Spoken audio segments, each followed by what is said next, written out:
Je fais un nouveau E4, D5, Scandinave, pion prend. Dame prend, cavalier C3. On attaque la dame et dame D8. D'accord. Alors, il joue la Scandi très facile. Bon, on va prendre l'espace, hein, on va faire D4. Il joue cavalier C6. Alors, ça, c'est un truc que j'ai déjà fait dans la toute première partie, mais j'aime systématiquement le faire. Le cavalier vient en C6, j'ai le pion en D4. On adore faire E5 pour toucher un cavalier ou D5, surtout quand il n'a pas de rebond trop centraux. Donc là, D5, ça donne beaucoup trop envie. Il joue cavalier B4. Il menace rien, j'ai envie de dire. Je vais pas le laisser en vie ici parce qu'il veut peut-être faire fou F5, donc je vais faire A3. Je vais le chasser. Il fait cavalier A6 et je vais me développer avec cavalier F3. Je fais rien d'extraordinaire. Hein. Fou prend A6, c'est une possibilité. Hein, juste. Cavalier F3, je me développe. Il se développe. Je vais me développer. Je vais mettre le fou en G5. Allez. J'essaie de sortir les pièces sur des cases. Hein. Case G5, c'est une belle case. Ce pion D5 est cool. Je vais peut-être faire dame D4 et grand roc. Quand on a vraiment un grand avantage de développement, on peut vouloir jouer avec grand roc. Je vais mettre la dame en D4 par principe. Je sais pas si c'est un bon coup, mais bon, j'empêche G6, j'empêche E6. Je veux faire grand roc, sortir le fou, mettre la tour en E1. Je veux mettre toutes mes pièces sur des belles cases et puis après on verra. Là, mes pièces sont belles. Mais pour lui, c'est difficile de jouer ici. J'ai que de très belles pièces ici.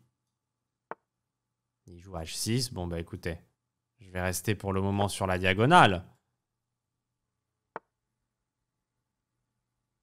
D'accord, ça c'est pas mal joué. Bon, on va faire grand roc, on va continuer le plan, mais il va pouvoir faire G5. Il trouve une idée quand même intéressante. C'est intéressant. Il touche la dame. Bon, je vais partir en D3.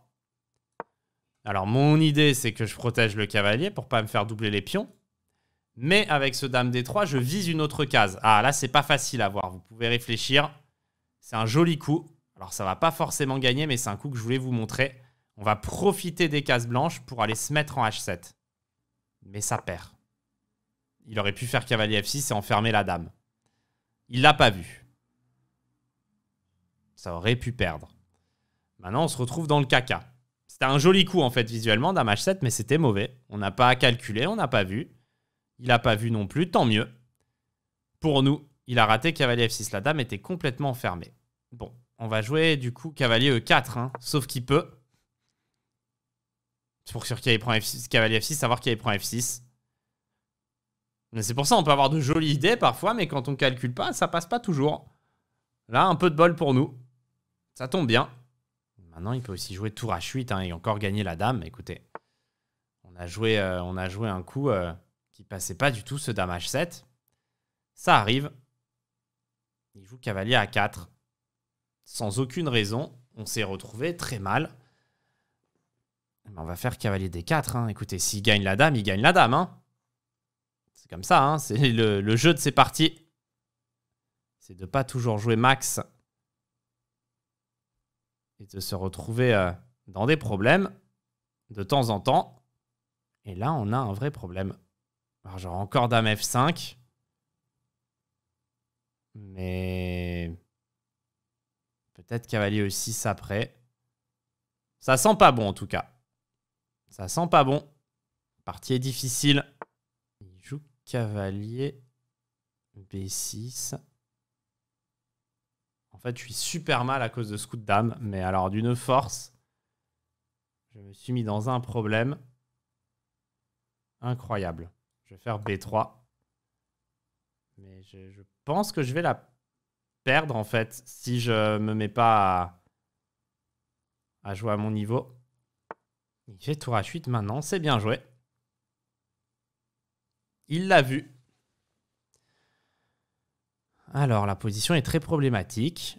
On va faire dame prend G7. Je vais plutôt prendre le fou parce qu'il est vraiment fort. C'est sa pièce la plus forte. Et je vais faire pion prend A4. Donc, je vais avoir deux pièces mineures. On va voir comment on s'en sort. C'est intéressant. Alors, il y avait peut-être des coups, hein, mais Pas la peine d'écrire à fond dans le chat. J'essaye de me limiter un maximum pour jouer parce que j'essaye de faire de parties intéressantes depuis tout à l'heure et de ne pas écraser mes adversaires et de faire des erreurs que vous pouvez faire aussi vous à ce niveau-là. Hein, c'est l'intérêt. Et là, c'est bien joué. Encore dame prend des 5. J'ai pas de découverte avec le cavalier. Ouais, ben... Je sais pas, je vais faire cavalier C3. Mon cavalier a attaqué, je me décale. La position est vraiment complètement foutue. Hein. Je sais pas si on va réussir à faire grand-chose. Est-ce qu'il va finir par faire une faute? Je sais pas. Hein. Est-ce qu'il doit développer une pièce? Il fait dame C5.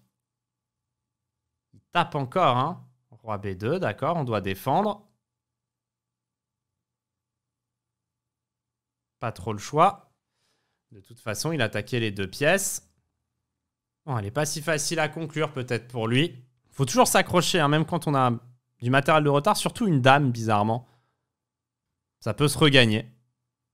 Ça peut se regagner parce que c'est une pièce sur une faute tactique, sur une erreur d'inattention. Pas si facile que ça quand il y a beaucoup de trafic à garder. Cavalier C4, c'est bien joué. Je vais devoir prendre pour ne pas me faire mater. Il reprend. Et on va continuer avec les préceptes. Hein. On va développer nos pièces. Pas forcément le meilleur coup une nouvelle fois. Il va peut-être falloir que je me mette à jouer les meilleurs coups de temps en temps. Si je veux pouvoir retourner la partie. Mais j'essaye de continuer à jouer sur les préceptes le plus longtemps possible. Après, il y a un autre précepte. C'est essayer de faire tomber. Quand ça devient vraiment plus possible. D'accord, il défend le pion. On va glisser le cavalier en B5. On va aller attaquer celui-là pour faire une fourchette. On continue à tenter de garder une harmonie. Hein. Vous voyez, je mets quand même mes pièces. C'est un truc que vous devrez remarquer souvent lorsque je joue. Mais j'ai souvent toutes mes pièces qui sont protégées. Et qui s'entre-protègent. Sa dame, elle est un peu bizarre. Enfin, j'arrive pas à la choper. Mais là, je pense qu'il doit jouer fou F5. Et sur qui il prend C7, tour C8. S'il fait ça, ça me met dans la merde. F5 me met dans la sauce quand même. Bon, il y a le précepte du temps aussi. Hein. Celle-là, je peux potentiellement la perdre. J'ai vraiment abusé avec ce dame H7. Fou G4, il touche. Allez, on va faire tour D4. On va contre-toucher. Ce qui peut permettre de récup du matos. Si je récupère le fou quand même, je souffle un peu. Récupérer le fou fait souffler.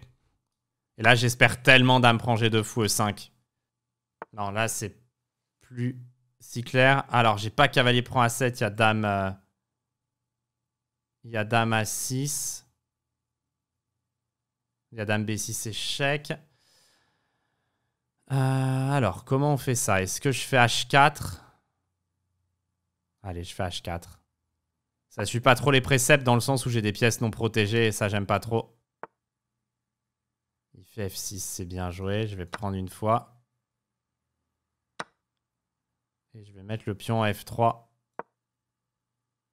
C'était très mal joué, ça. F3, l'idée, c'est de tout protéger une nouvelle fois.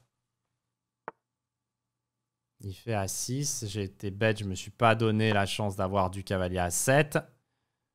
Du coup, je dois revenir. Il fait 7 échecs. Et je vais revenir ici avec le cheval. Pas ma meilleure séquence de coups, mais bon. Là, il joue bien encore une fois. Je vais mettre le cavalier en D5. Nouvelle fois, hein, j'ai quand même beaucoup de pièces protégées. C'est le truc qui rassure. Après, là, il a bien joué. Ok, on va prendre en E7 maintenant. Et je protège aussi toutes les cases de la diagonale pour pas me prendre d'échecs. Et vous voyez l'importance d'avoir protégé la tour. Là, on voit vraiment l'importance des pièces protégées. Ça évite de se prendre une tactique. Là, je trouve qu'il a bien joué. Je vais faire tour E4. Je vais relier mes tours pour les protéger entre elles. Je sais pas où j'en suis matériellement. Ah, je suis devant en fait. Le seul problème, c'est mon roi un peu faible. Ça devrait passer alors. On va faire tour E6. Tape la dame. On pourrait tenter un coup comme C3 intermédiaire qui serait gênant. Ok, là je vais faire fou E5. Mon idée étant que sur tour F8, je dois avoir tour D6 enferme la dame. Enfin presque, il devra jouer C3. Il devra trouver C3, c'est pas facile. Et sur quoi j'ai peut-être même du roi prend. Pour contrôler la case. Bon, ok, il a encore dame G8. Ça, j'avais pas vu par contre. Mais ça fait plaisir, dame G8. Dame G8 fait très plaisir en fait. Roi prend C3 fait plaisir. On va revenir en B2. Et sur dame C4, tour prend F6 et tour H7 mat. Qui fait plaisir. Ouais. Et donc ça allait finir comme ça la partie. Dame C4, tour prend F6, roi H5, tour H7 mat. Ouais, mais marrant comme partie. Marrant comme partie, mais ce qu'il y a d'intéressant à retenir, en fait, au final, on a fait une partie très intéressante grâce à cette perte de dame. Parce que on a vu le concept des pièces protégées. En fait, de réussir à avoir les pièces compactes et de toutes les protéger. Ça a permis de gagner. C'est ça qui a permis de faire la diff. Il aurait pu la gagner. Bon, j'espère que vous avez kiffé cette petite série. On arrive à 1500 piles. Et en plus, ce qui est vraiment sympa, je trouve, c'est que le fait de faire toutes ces erreurs, ça prouve que j'utilise vraiment peu de tactique, en fait. J'essaie vraiment de jouer des coups logiques et de laisser les adversaires dans la game.